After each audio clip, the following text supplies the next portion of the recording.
Hadian ka jing Klumar na ka jinglun mau yakibor pahara hakmat ka office ka CM Secreteriat Tura kabalawan ra ya ka jing sahkut UCM bat mynsaw sangut ki Pulit pahara kabor Sinshar district jong ka West Garo Hills district kalapinjari da ka night curfew mardor. Umentri rangba ka jilla Konrad ki sangma lembat sangut ki Pulit pahara kila sahkut ha Chief Minister Office Secretariat Tura na ka jing Klumar ka baja ha ka janmiet jong ka sining kong ha ka jaka penlong ya ka jialang ha pedeng jong umentri rangba Konrad ki sangma bat ki seng bhalang ka achik GHSMC kabala penlong ru ya ka jing sya thangan labuan sngi bandawa winter capital Tura bat ban pentrai kam ya ka roster system.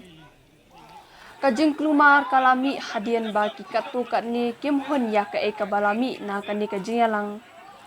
Hakani kajing ja sangut ki Pulit pahara kila mynsaw bat na kaliang ki Pulit kila kawang tendong leer pensat khamat ban penpra ya paidbhur ubalalum ha kate kajaka.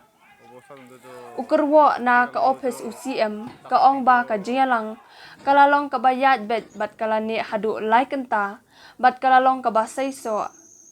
hakabana kalyang UCM ula khot ya keren ya kiseng bhalang shaselong hadu batho ya ka khubor ki Pulit kilala bantem ya ka jing Klumar na kalyang ka bor district hadin kani ka jingja bantem ya ka jing Klumar kalapinjari mardor da ka curfew min na kalyang UCM ulapin bana kalat jiarap kabasan po hajar marway sya ki Pulit ki ba mynsaw bat baro ki jinglut jingsep ban sumar. The incident that took place today in Tura outside the CM Secretariat and the Commissioner of Provisions office is indeed very, very unfortunate. We had discussed with one or two of the groups and NGOs who had concerns and were having fasting for the last many days, and while discussions were going on, we had already agreed on finally meeting in Shillong and discussing this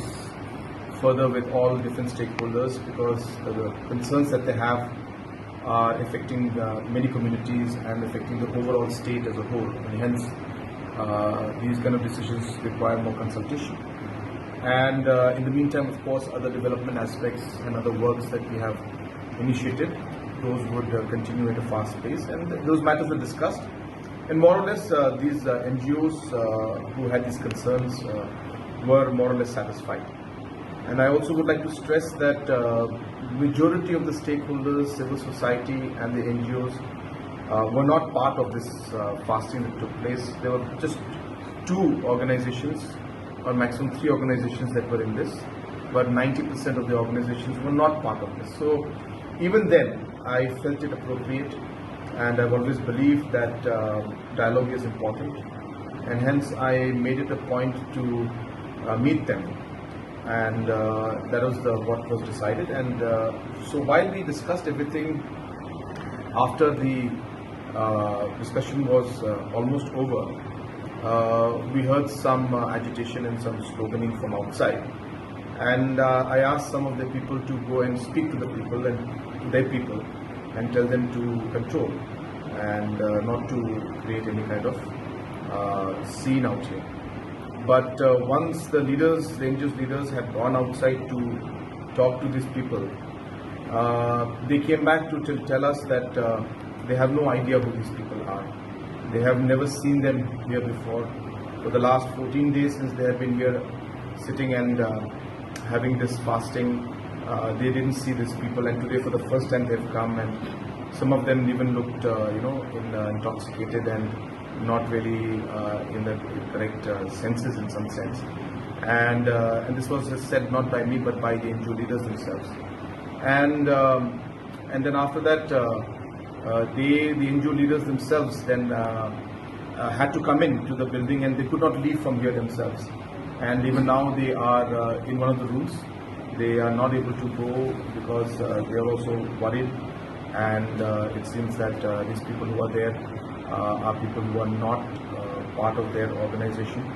So we have full video recording and details of all the people who have instigated, and definitely as per law necessary action will be taken from the police side. And also, as I said, we had asked the organizations to come and meet us, but it is sad that while we took the initiative to come and speak to them and try to find a resolution to this, this is the kind of unexpected situation that has unfolded. But nonetheless, the police has controlled the situation.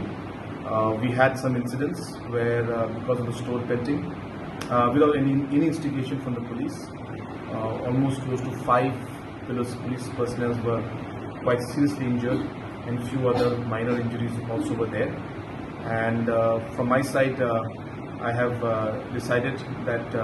I'll be giving 50,000 rupees as medical allowance to each one of them from my CMSG scheme. All those who are injured, the police who are injured, and whatever the medical expenditures are there will be completely borne by the government. At the same time, as I said, we condemn this kind of an action, and this is not something that Garo Hills has